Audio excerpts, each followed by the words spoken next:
Greetings, greetings, greetings, everyone. Welcome to day 5 of our 7-day chakra challenge. Today we're doing the throat chakra. This is the chakra whose governing principle has to do with our expression and communication. This is the 5th chakra. Okay, it's right here in the center of the throat. It also is associated with the thyroid gland. It comes out through the back at an upward angle. This chakra in Sanskrit is also known as Visuddha. So this particular chakra is very important because it governs communication. It affects everything we do in life, literally. In order to walk our divine purpose, we have to be able to communicate. In order to have effective relationships, we have to be able to communicate. In order to express what is in our heart and to manifest things into form, we have to be able to communicate. So when this chakra is either underactive or overactive, it affects every area of our life. I want to first briefly talk about some of the ways that this chakra can represent as being overactive and some of the ways that it manifests as being underactive. So let's talk about overactive first. If you're dealing with someone who's constantly talking, there are some people who talk, and they never stop talking. There are people who talk, and they have a difficult time listening and engaging. And when we talk about listening, we're talking about active listening. So when people have difficulty ceasing talking or giving other people the floor and allowing them to communicate or actively listening, sometimes, almost all the time, this chakra can actually be too abundant in energy. As well, you have people who are very aggressive with language, with communication, with self-expression. So if they yell a lot, perhaps they like to dominate conversations, perhaps they cut people off, you're going to find an overactive throat chakra. Now, opposite to that would be an underactive throat chakra. An underactive throat chakra can present itself as a person who is afraid to speak, who has difficulty communicating their desires, their wants, their needs, even what's in their heart. Oftentimes, the people with a blocked throat chakra may seem very timid. They may be very soft-spoken. They may be very difficult to stand up in front of people and speak with ease. They may trip over their words. They could actually stutter a lot. They may actually be very apprehensive when it comes to communicating, which means they also often suppress their desires or they suppress their feelings, which means it's difficult for them to be in their truth and to be authentic because oftentimes they're literally fearful. And the fear can come from the blocked energy here, holding things in, holding emotion in, but it can also be a result of worrying about what other people think and not being able to just be themselves, which is one of the reasons why the energy of this chakra is so important, because when your throat chakra energy is flowing, you are authentic. You are able to be who you are in the world without being stifled by what other people think. You don't allow the thoughts, the deeds, the beliefs of other people to hamper your personal truth. You wouldn't have any trouble standing up and articulating your position. You wouldn't be afraid, other than the usual kind of butterflies, you wouldn't be afraid to stand up in front of a group of people and to be able to articulate your point. Most of the time, people with balanced chakras, outside of just a little bit of nervousness and a little bit of jitters when speaking or giving a speech, they are able to grasp the right words. They're able to make their point. They're able to do it in a very relaxed way, and they're able to moderate any anxieties that they have. Whereas if it's overactive, you may find them talking very fast, or talking very loud. Someone with an overactive throat chakra, you can hear them way from down the street. So this is the chakra where we express who we are in the world, not just verbally, but through our art. if a person is an artist and they're able to depict life or depict their feelings through their work, say on canvas, or they make figurines or anything that they may be doing to give artistic expression to their identity, that's a throat chakra activity. It's also a sacral chakra activity, but because they're able to stand in who they are and be the person that they want to be in the world and communicate that, it becomes a throat chakra activity. So don't always think of verbal. You can think of someone, an author, someone who writes a book, has an active throat chakra, and they have a healthy throat chakra, because just because we associate the throat with sound does not mean that it sublimates the principle of communication. As long as a person is communicating who they are in the world and they're not shrinking back and they're not hiding from other people, then more than likely that throat chakra is expressing itself in a healthy way and that chi energy is moving the way it needs to move.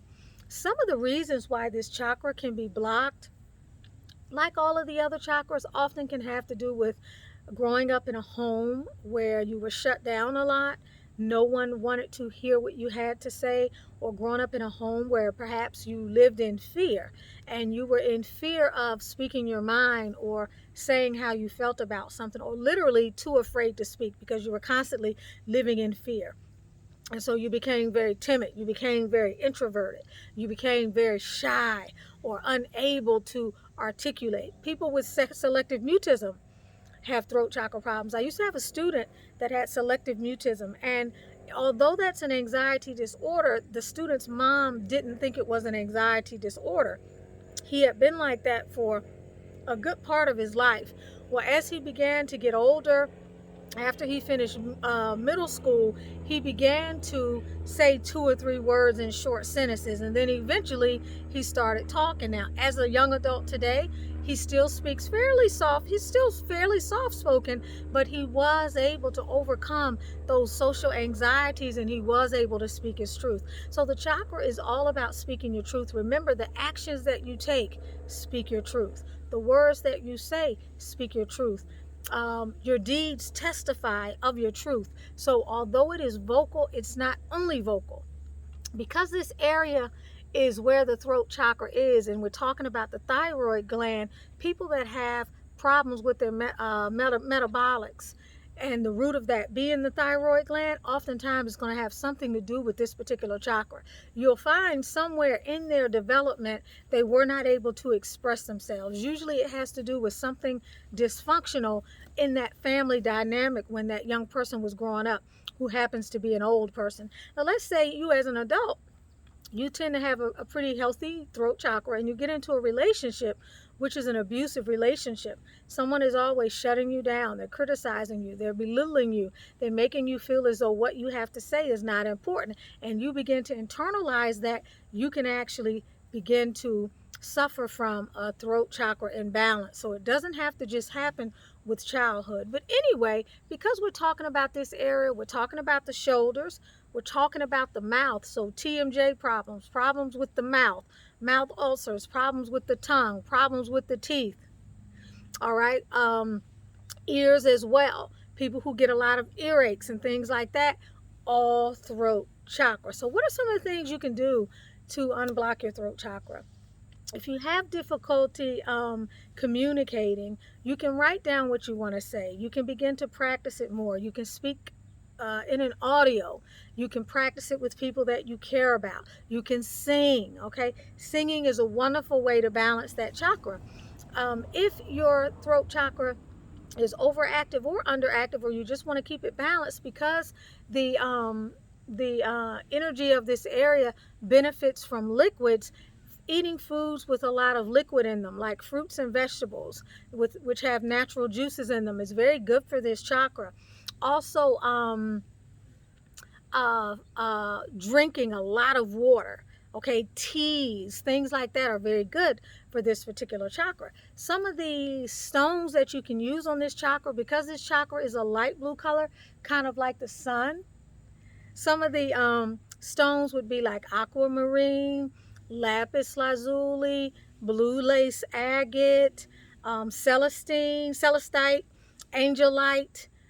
Beautiful, beautiful. It's almost like this color. Also, let's see. I said lapis lazuli, right? Yes, lapis lazuli. There's one other really, really, really popular blue stone. I wish I could think of it right now, but I'm unable to. But as far as essential oils, lavender is really good for this chakra. Peppermint is excellent for this chakra.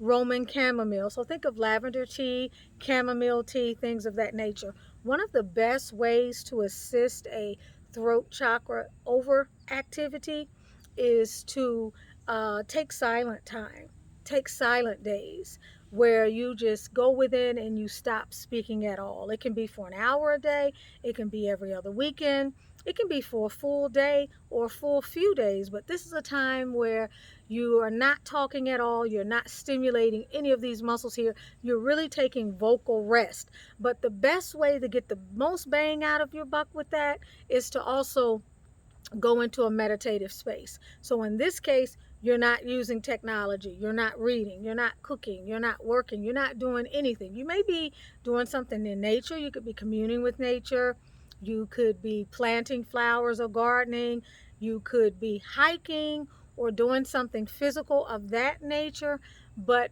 all in all, you would be silent and you would not be communicating with anyone. You would not be answering the phone. It is a wonderful, wonderful way to bring fluidity and balance to your throat chakra. Probably one of my favorite ways to do that. The other thing is to practice active listening. When we actively listen, we really engage what the other person is saying, and we don't think about anything when we're holding the space for them except for what it is they're trying to communicate. So in other words, we're not thinking about what we're going to say when they're done. We're not thinking about how we're going to defend ourselves when they're finished talking. We hold the space for what they're going to say, and we let the conversation develop organically. Something else you can do if that chakra is overactive is remember less is more. Just begin to say less. Begin to shorten your phrases. Begin to be mindful of your interaction with other people, and make sure that you are not being what they call a conversation whore, for lack of a better word. That is when you monopolize the entire conversation and other people can't get a word in edgewise. So it's just a process of becoming more mindful and making sure that you give other people a chance to talk, making sure that you pause for a moment and you resist that need to interrupt someone while they're talking, and you do more listening. Because listening, because it's a part of our communication apparatus, not being a good listener is also an indicator of your throat chakra being out of balance. So I hope that you were able to get some ideas about some different things that you can begin to do to tune up your hearing, to tune up your speaking. That whole apparatus, listening, reading, writing, speaking, all have to do with communication, and they're all related to our throat chakra. So you're with Tanisha Ali of Butterfly Transformations, helping you to gain clarity, up-level your mindset, clear and heal energetic blockages, and manifest the glory of God that is within you. I hope that you are having a beautiful day, and I hope that you will see the activities on the Patreon post to see what key things you can take advantage of today to get that energy balanced in that area. Much love to you. Peace, prosperity, and productivity. Have a beautiful day.